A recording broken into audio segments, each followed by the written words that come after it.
Assalamualaikum warahmatullahi wabarakatuh. Perkenalkan, nama saya Teti Mayaka. Di sini saya akan menjelaskan tentang ciri-ciri makhluk hidup.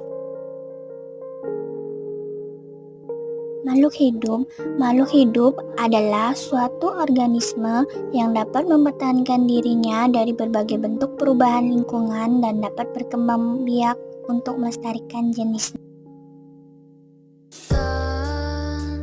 Jenis makhluk hidup ada 3 ya. Yang pertama, manusia. Manusia adalah salah satu dari berbagai makhluk hidup yang ada di bumi. Dalam ilmu biologi, manusia disebut sebagai Homo sapiens dan digolongkan sebagai mamalia. Yang kedua, tumbuhan.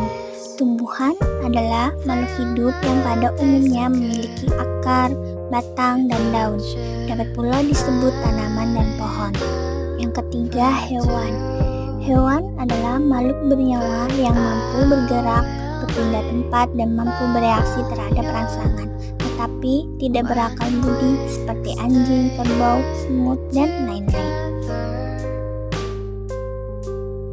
Nah, tahukah kamu bahwa batu, air, dan tanah tidak dikategorikan sebagai makhluk hidup?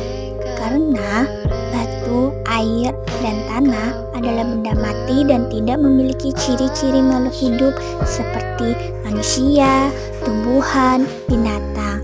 Nah, apa saja sih ciri-ciri makhluk hidup? Ciri-ciri makhluk hidup. Nah, sebagian makhluk hidup memiliki ciri-ciri yang sama. Yang pertama, bergerak. Yang kedua, bernapas. Yang ketiga, tumbuh dan berkembang. Yang keempat, berkembang biak. Yang kelima, makan dan minum. Yang keenam, peka terhadap rangsang atau iritabilitas. Ciri yang pertama yaitu bergerak. Bergerak adalah aktivitas yang dilakukan oleh makhluk hidup untuk berpindah dari tempat satu ke tempat yang lainnya. Contohnya, manusia berjalan dengan kakinya. Kuda berlari menggunakan kaki. Tumbuhan bisa dilihat saat batangnya membengkok menuju ke arah sinar matahari. Ciri yang kedua, bernapas. Manusia dan hewan bernapas dengan menghirup udara yang mengandung oksigen dan mengeluarkan udara yang mengandung karbon dioksida.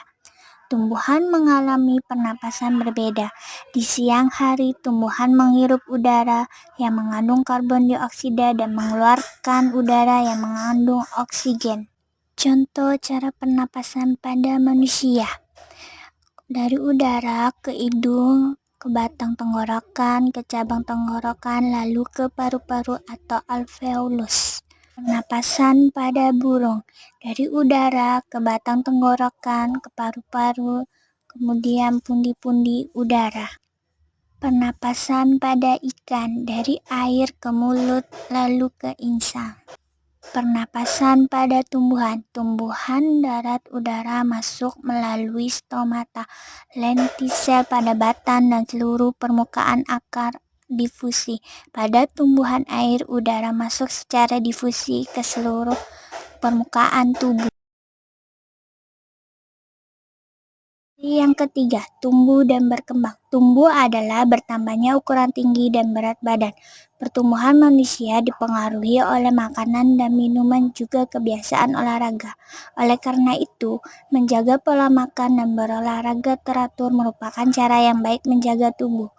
Dan berkembang. Berkembang adalah suatu proses perubahan yang terjadi menuju ke arah kedewasaan. Contoh pertumbuhan pada makhluk hidup, pertumbuhan pada manusia, pertumbuhan tinggi badan, pertambahan berat badan, pertumbuhan pada tumbuhan, pertambahan tinggi batang, pertambahan panjang akar, pertumbuhan pada hewan, pertambahan jumlah bulu atau rambut. Contoh perkembangan pada makhluk hidup, perkembangan pada manusia, dari bayi ke balita, ke remaja, hingga dewasa. Perkembangan pada hewan, misalnya kupu-kupu, dari telur, terus telur menetas menjadi larva, larva menjadi pupa, jadilah kupu-kupu. Perkembangan pada tumbuhan, dari biji kemudian menjadi akar, sampai hingga tumbuhnya bunga. Yang keempat yaitu berkembang biak adalah kemampuan makhluk hidup untuk menghasilkan keturunan. Tujuannya untuk melestarikan jenisnya. Cara perkembangbiak ada dua cara. Yang pertama, vegetatif adalah proses perkembangbiakan makhluk hidup yang terjadi secara seksual. Yang kedua, generatif adalah proses perkembangbiakan makhluk hidup yang terjadi secara seksual. Contoh perkembangbiakan secara generatif dan vegetatif. Dari perkembangbiakan secara generatif adalah dengan terjadinya peleburan sel kelamin jantan dan betina, seperti tumbuhan menghasilkan biji, unggas, bertelur, mamalia melahirkan. Contoh perkembangbiakan secara vegetatif terjadi tanpa adanya peleburan sel kelamin, misalnya saja seperti amoeba yang membelah diri, atau pada tumbuhan seperti stek, cangkok, tempel, dan juga merunduk. Yang kelima, makan dan minum. Manusia membutuhkan makanan setiap harinya, sama halnya dengan makhluk hidup lainnya. Saat manusia lapar, maka ia akan berusaha untuk mencari makanan untuk mengatasi rasa laparnya, sama halnya dengan hewan. Saat ia kelaparan, maka ia akan mencari mangsa untuk dimakan.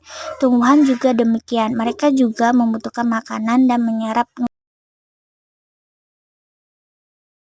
6. Peka terhadap rangsang atau iritabilitas. Kepekaan makhluk hidup terhadap rangsangan berbeda-beda ya.